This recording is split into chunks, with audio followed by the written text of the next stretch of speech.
प्यारे बच्चों, आज हम लोग कक्षा छठी बाल भारती पाठ 2 पुकार कविता का लय के साथ गायन तथा उसका अर्थ, प्रश्नोत्तर, व्याकरण आदि के संबंध में चर्चा करेंगे। और जो किताब में प्रश्नोत्तर, व्याकरण इत्यादि है उसे लिख करके वीडियो बनाकर भेजना है आपको। तो पाठ 2 पुकार। पहले मैं कविता को पढ़ता हूँ, फिर इसके अर्थ को बताऊंगा, फिर प्रश्नोत्तर, व्याकरण इत्यादि जो भी है इसमें उस पर हम चर्चा करेंगे। पहला कविता लय के साथ बोलना है। जैसे मैं कुछ कोशिश करता हूँ लय के साथ बोलने के लिए। विमल इंदु की विशाल किरणें प्रकाश तेरा बता रही है, अनादि तेरी अनंत माया जगत को लीला दिखा रही है। प्रसार तेरी दया का कितना यह देखना हो तो देख सागर, तेरी प्रशंसा का गीत प्यारे तरंग मालाएं गा रही हैं। तुम्हारा स्मित हो जिसे निखरना वो देख सकता है चंद्रिका को।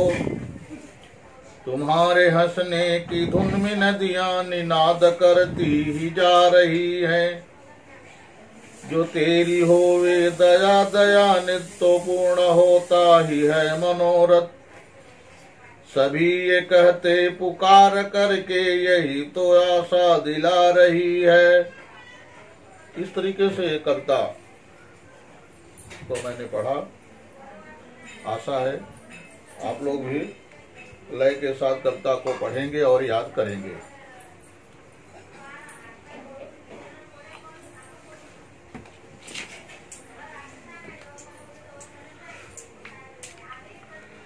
कविता के लेखक जयशंकर प्रसाद जी हैं। इसमें कवि को चंद्रमा में सृष्टि के निर्माता ईश्वर का रूप दिखाई देता है। वह कहता है कि हे ईश्वर, चंद्रमा को विमल और विशाल किरणों में तुम्हारा रूप साकार हो रहा है। हे ईश्वर, ये किरणें बता रही हैं तुम अनादि हो, अनंत हो, अर्थात तुम्हारा कोई प्रारंभ नहीं है। तुम सदा से ही हो, तुम्हारी माया अपरंपार है और उसका कोई अंत नहीं है। यह संसार को अपनी लीला दिखा रही है। हे ईश्वर, तुम इतने दयालु हो कि तुम्हारी दया का कोई सीमा नहीं है। तुम्हारी दया का अंदाजा समुद्र विस्तार से लगाया जा सकता है, अर्थात उसकी दया का कोई आर पार नहीं है। हे ईश्वर, तुम्हारी कितनी प्रशंसा करता है, उसकी यदि गणना करनी हो तो केवल समुद्र में उठने वाली अनगिनत लहरों से अंदाज लगाया जा सकता है।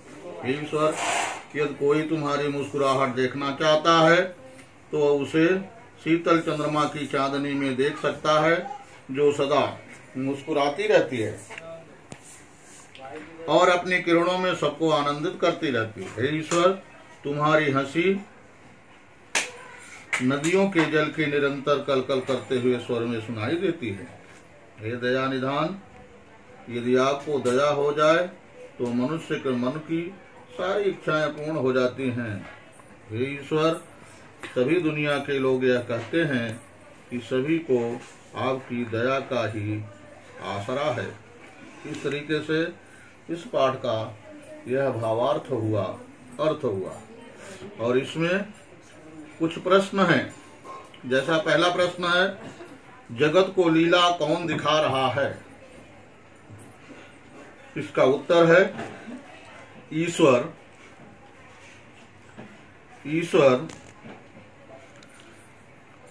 की अनंत माया, ईश्वर की अनंत माया जगत को लीला दिखा रही है।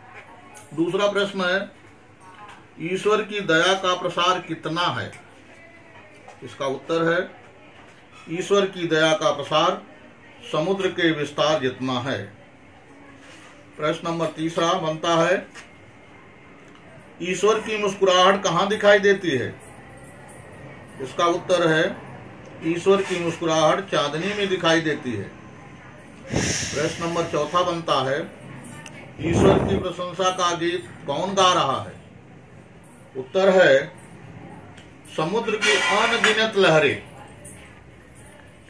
समुद्र की अनंत लहरें ईश्वर की प्रशंसा का गीत गा रही हैं। और पांचवा तथा अंतिम प्रश्न बनता है, लोगों की मनोकामना कब पूरी होती है? इसका उत्तर है ईश्वर की दया होने पर लोगों की मनोकामना पूर्ण होती है। इस तरीके से ये 5 प्रश्न हैं, इस पाठ से बनते हैं और पांचों का उत्तर मैंने बताया है। आप प्रश्न और उत्तर लिख लेंगे। इसमें कुछ समानार्थी शब्द भी बनते हैं, मैं बता रहा हूं, उसको भी आपको लिखना है। तो पहला समानार्थी शब्द नंबर 1, इंदु, बराबर का चिन्ह लगाकर आगे लिखेंगे शशि। दूसरा है जगत, बराबर संसार। तीसरा है सागर, बराबर करके लिखेंगे समुद्र। चौथा है तरंग, बराबर इसका लहर। पांचवा है नदी, इसका बराबर का चिन्ह दे करके आगे लिखेंगे सरिता।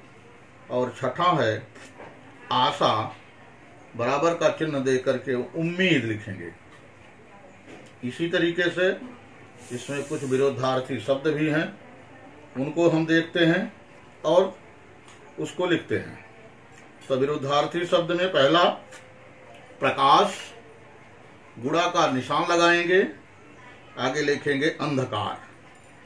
नंबर 2 प्रशंसा, गुणा का निशान, आगे लिखेंगे निंदा। तीसरा है गाना, गुणा का निशान, बजाना। चौथा है निरखना, गुणा का निशान, सुनना। पांचवा है हंसना, गुणा का निशान, रोना। और छठा है आशा, गुणा का निशान, निराशा। इस तरीके से हमने कविता पढ़ा, उसका भावार्थ बताया, प्रश्नोत्तर बताया, समानार्थी विरुद्धार्थी शब्द बताया। ये सब आपको लिख करके व्हाट्सएप पर भेजने की व्यवस्था करें। धन्यवाद।